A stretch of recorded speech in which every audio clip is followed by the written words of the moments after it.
যখন একটা মেয়ে একটা ছেলেকে বিয়ে করে তার সাথে তার বাড়িতে আসে, তখন শুধু সেই মেয়েটা তার সাথে জিনিসপত্র নিয়ে আসে না, সাথে করে নিয়ে আসে অনেক স্বপ্ন, অনেক আশা আর নতুন একটা জীবন।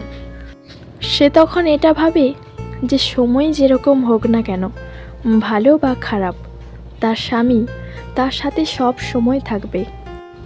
এত কিছু পরেও যখন সেই মেয়েটার স্বামী তাকে সম্মান করে না, তাকে প্রত্যেক কথায় খোঁটা দেয়, তখন সেই মেয়েটা অনেক কষ্ট পায়।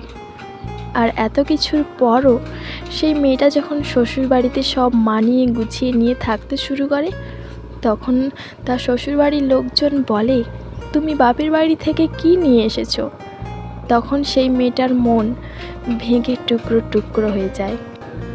আর এই কথাটা কি বলতেই হবে যে বাবা তার নিজের প্রাণের সবথেকে প্রিয় জিনিসটা তোমাদের কাছে, তোমাদের সাথে রেখে গেল, তার সাথেও কি সেই বাবাকে আরও কিছু জিনিস দিতে পারে?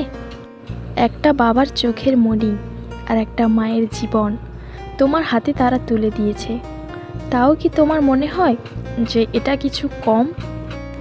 আসলে এ যুগের বাবা মারা তাদের নিজের সন্তানের ওপর দিয়ে যতক্ষণ না এই বাস্তবতা ঘটে, ততক্ষণ তারা এর মর্ম বুঝতে পারে না। আর এটাই সত্যি। সো ফ্রেন্ড, আমি দিশা ছিলাম তোমাদের সাথে। ভিডিওটি কেমন লাগলো অবশ্যই কমেন্ট করে জানিও। আমার চ্যানেলে যদি নতুন হয়ে থাকো তবে চ্যানেলটি অবশ্যই সাবস্ক্রাইব করো। আর আগে থেকে যারা সাবস্ক্রাইব করে রেখেছো তাদেরকে অনেক অনেক ধন্যবাদ।